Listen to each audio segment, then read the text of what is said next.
There's something ancient in the woods near my grandparents' house. Something that, until recently, I believed was just a legend. My family has lived in a small village in the Ukrainian countryside for generations. It's the kind of place where people still believe in old superstitions. But there's always been one tale that seemed to grip the village more than any other. The story of the spirit of the forest. They say he is the guardian of the trees, a shapeshifter who lures travelers deep into the woods, only to leave them lost forever. Sometimes the missing are found days later, but they return changed. My grandparents' house is on the edge of the village, right next to the woods. Growing up, I spent countless summers there. The forest was always inviting during the day. Its thick canopy of trees provided shade from the sun, and the air was cool and fresh. But once dusk fell, the woods took on a different life. The trees seemed to grow taller, their twisted branches reaching out like skeletal fingers. Even the animals grew quiet, as if they knew to stay hidden. I never liked being outside after dark. Last summer, I returned to the village after many years. My grandfather was too old to care for the house alone. He seemed different, distant, almost fearful, as if something had been gnawing at him. "You must never go into the woods at night," he said to me one evening as we sat by the fire. His voice trembled, his eyes fixed on the window where the dark treeline loomed. The Leshy has grown restless. I wanted to dismiss it as the ramblings of an old man, but there was something in his tone. I tried to laugh it off. After all, I'd been in those woods dozens of times as a child, and nothing ever happened. The next day, I ventured into the forest again, this time to clear my head. The trees seemed familiar, but there was a heaviness in the air I hadn't noticed before, as if the forest itself was holding its breath. That's when I saw it. At first, it was just a shape, something tall, standing between the trees. I squinted, trying to make out if it was a person. It didn't move, didn't seem to have any defining features, just a dark silhouette that blended with the shadows of the forest. A cold sweat trickled down my neck, and my heart began to race. I turned back the way I had come. Every direction looked the same, as if the forest had shifted, twisting itself around me. The silence was unbearable. Not a single bird chirped, not a leaf rustled. It was as if the woods had swallowed all sound. Panic gripped me, and I started to walk faster, my breath coming in shallow gasps. Then, from behind me I heard it, a soft whisper, like the wind through the trees, but there was something else, something almost human. I couldn't understand the words, if they even were words, but the sound slithered into my mind, sending icy chills down my spine. I refused to look back. I didn't want to see what was following me. My legs carried me faster now, almost running. The whispering grew louder, more insistent, as if the forest itself was trying to speak to me, pull me back. And then I heard my name. It was my grandmother's voice. "Come back," she called softly, just like she used to when I was a child playing too far from the house. I stopped in my tracks. Against my better judgment, I turned. Standing just a few feet away was a figure, impossibly tall, its limbs stretched and twisted like the branches of an ancient tree. Its face was obscured, but I could feel its eyes on me, cold, searching. My grandmother's voice came from its mouth, but the sound was wrong, hollow, like an echo of something long forgotten. I stumbled backward, my mind struggling to process what I was seeing. The figure took a step toward me, and with that movement, I felt the forest close in around me, the trees bending, shifting as if they were alive. I could no longer tell where the path was. Every direction looked the same, an endless maze of dark trunks and gnarled roots. "Stay," the voice urged, now more forceful, more demanding. I ran. I don't know how I found my way back, but somehow, after what felt like hours, I broke through the tree-line and stumbled into the open field behind my grandparents' house. I collapsed, gasping for air, my heart hammering in my chest. When I looked back, the forest was still. No sign of the figure, no voice calling my name. That night, my grandfather wouldn't speak. He just stared into the fire the next morning. I packed my things and left. I haven't been back since. But even now, I can't shake the feeling that something followed me out of those woods. And sometimes, when the wind is right, I still hear the whispering soft, almost indistinct, calling me back to the forest. His knuckles white as he gripped his chair. After that summer, the village seemed quieter than usual, as if the life had been sucked out of it.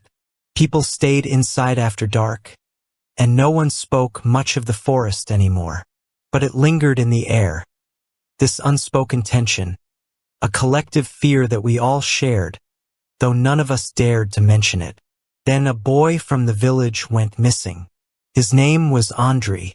He was barely 18, a kid who worked on his family's farm, never caused trouble. One evening, as the sun was setting, his mother swore she heard him say he was going for a walk, that the forest was calling him. At first, no one thought much of it.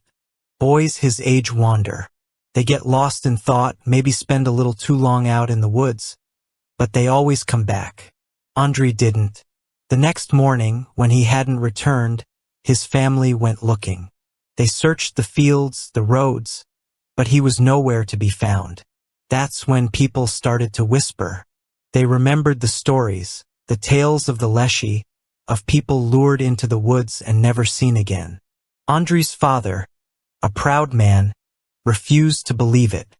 He organized a search party, insisting that his son was just lost, that he couldn't have gone far. But we all knew what he was afraid to admit. That evening, a group of men from the village, including myself, gathered at the edge of the forest. The sun was sinking low, casting long shadows through the trees. Andre's father stood at the front, his face set in a grim determination.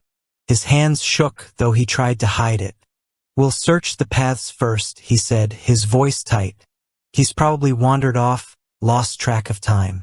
We'll find him." None of us believed that, but we didn't say a word. We entered the forest, the familiar crunch of leaves and twigs underfoot the only sound.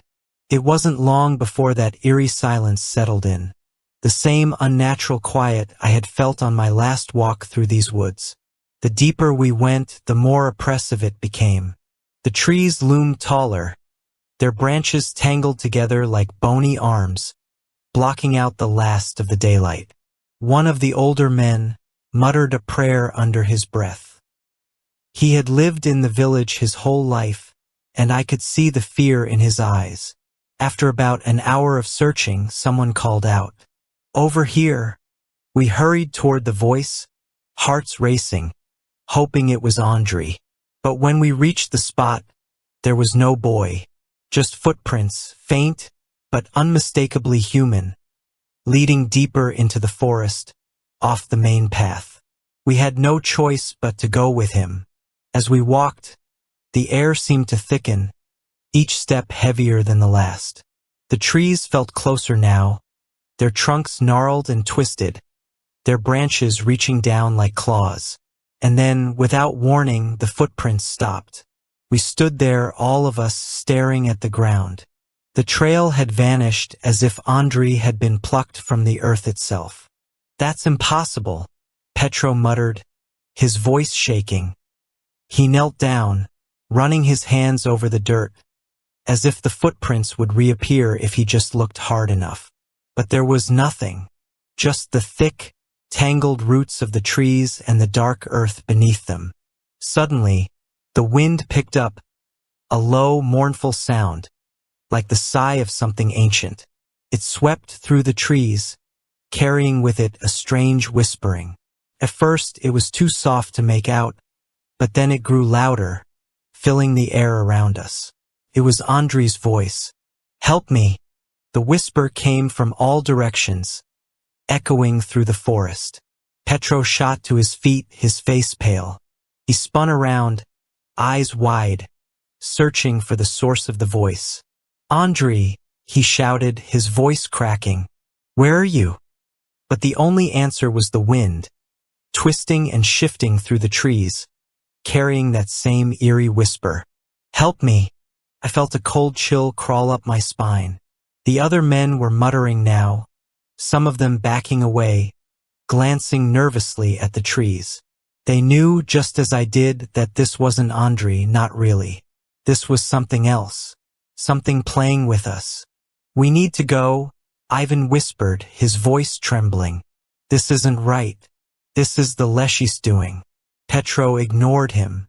He was already moving deeper into the woods, driven by desperation. None of us wanted to follow, but we couldn't leave him alone either. So we pressed on, the whispering growing louder, more insistent, like it was wrapping itself around us, pulling us into the heart of the forest. The trees became denser, their branches forming a twisted canopy overhead. Felt like we were walking in circles, no longer sure of where we were. And that's when we saw it. A figure tall and thin, standing just beyond the next row of trees. At first glance, it looked like a man, but its limbs were too long, its body too still, as if it were part of the forest itself. And then it moved, a slow, deliberate step forward. The shadows seemed to cling to it, its form shifting, blending with the trees. Petro froze. "Andrei," he whispered, though he already knew the answer. The figure tilted its head, and the whispering stopped. In the silence that followed, the only sound was the pounding of my heart. Then, from the darkness, the figure spoke, in a voice that was not quite human. "He is with me now." Before anyone could react, the figure melted back into the trees, vanishing as quickly as it had appeared. Petro screamed, lunging forward, but Ivan grabbed him, holding him back. "We're leaving," Ivan said, his voice firm despite the fear in his eyes. "Now." But before any of us could take a step, the trees came alive. From the shadows, long, thin branches, no, not branches, arms, snaked out, wrapping around Ivan and Petro with impossible speed. They didn't even have time to scream. The twisted limbs coiled around their bodies, pulling tight, lifting them off the ground like ragdolls. Their eyes were wide with terror, mouths open in silent shock as they struggled to break free. I stood frozen, too horrified to move. The other men had already scattered, running in blind panic, but I couldn't tear my eyes away from the scene unfolding in front of me. The branches, or whatever they were, seemed to tighten, pulling Ivan and Petro higher into the canopy, where the trees grew thick and dark. Their limbs stretched unnaturally, bending at odd angles as the trees seemed to swallow them whole, drawing them deeper into the forest. Then came the sound, the sickening crack of bones. I didn't need to see what happened next to understand. There was no escaping whatever had taken hold of them. The Leshy, or whatever creature lived in these woods, had claimed them. And I would be next. The moment the realization hit me, my body snapped into action. I turned and ran, heart pounding so hard it felt like it would burst from my chest. Behind me, I could hear the groan of the trees, the creaking of wood, as if the forest itself was shifting, trying to close in on me. The air was thick with the smell of damp earth and rot, and every twisted root seemed to reach for my ankles, trying to trip me, drag me down. I didn't dare look back. The image of Ivan and Petro, helpless in the grip of those monstrous limbs, was burned into my mind. I could still hear the faint echoes of their final gasps, as the trees pulled them into whatever dark, forgotten place lay at the heart of the forest. The path was gone. I had no idea where I was going, only that I needed to keep moving. The whispering began again, low and insistent, wrapping around my thoughts, trying to lure me back.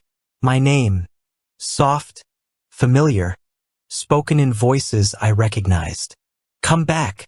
I ignored it, forced my legs to move faster, even as the branches clawed at my skin, tearing at my clothes. The forest seemed endless, stretching on in every direction, as if it would never let me out. But then, just when my lungs were burning and my legs felt like they would give out, I saw it. The faint glow of the village lights, barely visible through the trees. My heart surged with hope, and I pushed myself harder, crashing through the underbrush, tearing through the last barrier of branches that tried to block my path. I burst out of the woods and into the open field, stumbling, nearly falling, but I didn't stop. I didn't stop until I was back at the village, gasping for breath, my body trembling with exhaustion and terror. I collapsed onto the ground, my mind reeling, my heart still racing. The forest loomed behind me, dark and silent, as if it had swallowed everything that had happened. There was no sign of Ivan or Petro, no sign of the creature, but I knew they were gone. And as I sat there, staring at the tree lean, I felt it, a presence watching me. The Leshy, still waiting, still hungry. I had escaped, but I knew it was only a matter of time before the forest called for me again. The days after I escaped the forest passed in a blur. The village, usually so full of life, felt subdued, as if the weight of what had happened to Ivan and Petro had cast a shadow over everything. Word of their disappearance spread quickly, though no one dared to ask questions. The village elders avoided talking about it, pretending it was just another unfortunate accident. Men lost to the forest like so many before, but I couldn't forget. Every night, as soon as the sun dipped below the horizon, I felt it, the eyes. They were always there, watching from the edge of the woods, just beyond the reach of the village lights. The whispering hadn't stopped either. It was softer now, like a distant breeze, but I could still hear it, calling me back. At first, I thought I was the only one who could feel the presence. But then, one evening, as I sat outside my grandparents' house, staring at the dark line of trees, I noticed something. Others in the village were avoiding the forest, more than usual. Farmers worked their fields, but no one ventured close to the treeline. Even the children, who used to play near the woods, stayed far away now, casting nervous glances toward the shadowy trees. Something had changed. It wasn't just the usual fear of the Leshy anymore. It was like the whole village knew that the forest had become dangerous in a way it hadn't been before, as if it was waiting for something or someone. One night, unable to sleep, I sat by the window, staring out into the dark. The whispering had grown louder over the past few days, more persistent. It wasn't just calling me by name now. It was speaking in fragmented phrases, half-formed thoughts that sent chills down my spine. Come back. Find him. He's waiting. I tried to block it out, but it seeped into my mind, growing stronger with each passing hour. I felt the pull deep in my chest, a tugging sensation that made it harder to resist.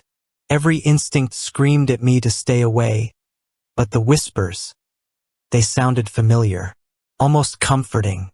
That's when I saw something. At the edge of the forest, where the trees met the field, a figure stood. It was faint, barely visible in the moonlight, but I could make out its shape, tall and thin, just like the creature I had seen before. But this time there was something different. It wasn't moving, wasn't blending into the trees. It was just standing there, watching. And then, slowly, it lifted its arm, beckoning me. For a moment, I couldn't breathe. My heart pounded in my chest, my hands gripping the windowsill so tightly my knuckles turned white. I knew what it was, knew what it wanted. Andrei. The realization hit me like a blow. It wasn't just the Leshy, he was still out there. or at least some twisted version of him. The whispering, the figure, it wasn't just trying to lure me into the forest. It wanted me to bring him back. Against every bit of reason, I stood up, my legs moving before my mind could stop them. I grabbed a flashlight and headed toward the door. My heart raced as I stepped out into the cool night air, the village around me silent, as if it were holding its breath. My steps were slow at first, hesitant, but as I got closer to the forest, the pull grew stronger. The figure hadn't moved. It was still waiting at the edge of the trees, its dark silhouette standing impossibly still. I stopped a few feet away, my breath coming in shallow gasps. I could feel the forest pressing in on me, the shadows thick and heavy, as if they were reaching for me. "Andre," I whispered, my voice barely audible. I don't know why I said it, but the name slipped out almost instinctively. For a moment, there was nothing, just the cold wind and the rustling of leaves. And then, from the shadows, a soft voice answered. "Help me." It was Andre's voice, weak, distant, but unmistakably his. My heart lurched in my chest. Every rational thought told me to turn around, to run back to the safety of the village. But I couldn't. The pull was too strong now. I took a step forward, then another, until I was standing right at the edge of the forest. The figure seemed to melt into the trees, beckoning me to follow. And before I could stop myself, I did.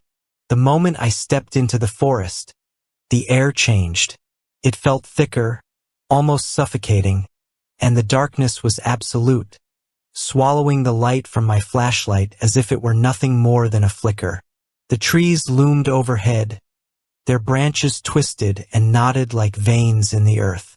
I kept walking, the whispering guiding me deeper into the forest. The path, if there ever had been one, was gone. I felt like I was walking in circles, but the voice, Andre's voice, kept pulling me forward, further and further into the heart of the woods. I don't know how long I wandered, but eventually, I reached a clearing. The trees parted just enough to let a sliver of moonlight through, illuminating the space before me. And there, standing in the middle of the clearing, was Andre. But it wasn't really him.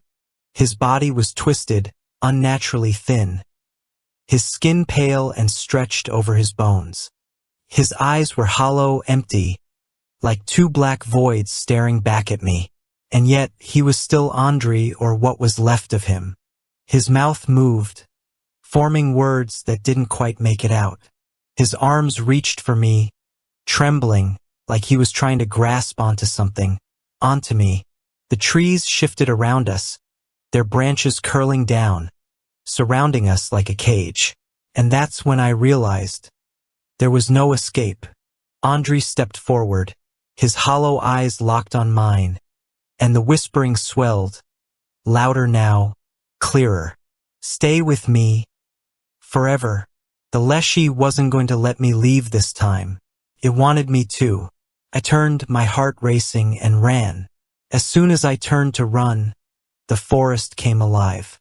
The ground beneath my feet seemed to shift, twisting with roots and thick undergrowth that grabbed at my ankles. Every step felt like a struggle, as if the earth itself was trying to pull me down, to swallow me whole. My breath came in ragged gasps, each one burning in my chest, but I forced my legs to keep moving. The branches overhead creaked and groaned, stretching out like skeletal fingers, reaching for me as I stumbled through the darkness. It wasn't just the trees, though. It felt like the forest was breathing, its breath a cold, damp wind that tugged at my clothes, pushing me back toward the clearing, toward him. The words were twisted now, distorted by the wind and the rustling leaves, but they carried the same chilling message. "Stay. Come back." But I couldn't. I wouldn't. The branches lashed out from all directions. Thin, wiry twigs scratched at my face, tearing at my skin, while thicker limbs whipped across my path, trying to block my way. Some of them were impossibly long, reaching down like ropes, tangling around my arms, my legs. Each time I shook them off, more seemed to come, faster and more desperate, as though the forest itself was hunting me. One of the branches wrapped around my wrist, cold and rough like old bark. I yanked as hard as I could, but it held tight, its grip tightening until I thought my bones might snap. Panic surged through me. I tugged harder, twisting my arm, and for a brief, heart-stopping moment, I thought I was going to be dragged back into the trees. But then, with one final wrench, the branch snapped, and I staggered forward, free for the moment. My pulse thundered in my ears, and my vision blurred with fear and exhaustion. The forest around me seemed to close in, the trees forming a dark, twisting maze with no clear way out. I ran blindly, my flashlight flickering, barely lighting the path ahead. Every time the light dimmed, I felt the presence of the trees grow stronger, like they were waiting for the darkness to snuff me out completely. The air was thick, oppressive, making it hard to breathe, and the roots underfoot became more treacherous, tripping me up, slowing me down. But I couldn't stop. I wouldn't. I could hear the trees now, not just the branches, but the very wood itself, groaning and cracking as the trunks bent unnaturally, bending toward me, blocking my path at every turn. The sound was deep, like something ancient waking up from a long slumber, angry and hungry. The whispering merged with the creaking of the trees, becoming one dissonant hum that filled my head, drowning out every rational thought. I pushed through the underbrush, feeling the sharp sting of thorns against my skin, my breath shallow and labored. My lungs burned, and my legs felt like they were made of lead, each step heavier than the last. It was as if the forest was draining my energy, feeding on my fear and exhaustion. My mind kept screaming at me to stop, to rest, but I knew if I did, the trees would close in. The forest wouldn't let me leave. Suddenly, the ground beneath me shifted, a root catching my foot, and I went down hard. My knees hit the earth with a dull thud, and the flashlight flew from my hand, spinning into the darkness. I scrambled to grab it, but the branches were already reaching for me, the tendrils wrapping around my ankles, pulling me back. I screamed, panic surging through me as the roots tightened their grip. I could feel the forest closing in, the cold bark pressing against my skin. Every muscle in my body screamed in protest, but I kicked out wildly, thrashing against the branches with every ounce of strength I had left. Somehow, one of my kicks connected, and the root loosened just enough for me to pull free. I lunged for the flashlight, clutching it in my trembling hand, and bolted upright, running faster than I thought possible. The whispering grew louder, more urgent, but I didn't look back. I couldn't afford to. My only focus was on getting out, escaping the suffocating grip of the forest before it could drag me under. I could feel it. Something in the air was different. The oppressive weight was lifting just a fraction, but enough to give me hope. Then, just ahead, I saw it. The faint glow of the village lights, flickering through the gaps in the trees. My heart leapt in my chest, but the forest wasn't done with me yet. The branches lashed out in one final, desperate attempt to pull me back, their twisted limbs grazing my skin, tugging at my clothes. I felt them claw at my back, just as the last bit of strength drained from my legs. But I pushed forward with everything I had left, bursting through the treeline and into the open field beyond. The instant I crossed that invisible boundary, the forest seemed to release its grip. The branches fell away, retreating into the shadows, the whispering fading into the distance. The air was clear again, cool and crisp, and the sky overhead was dotted with stars. I collapsed to the ground, gasping for breath, my heart still racing in my chest. I had made it. The forest loomed behind me, silent and still, as if none of it had ever happened. But I knew better. I could still feel it watching, waiting, and even though I had escaped, I knew the Leshy wouldn't forget. Not ever.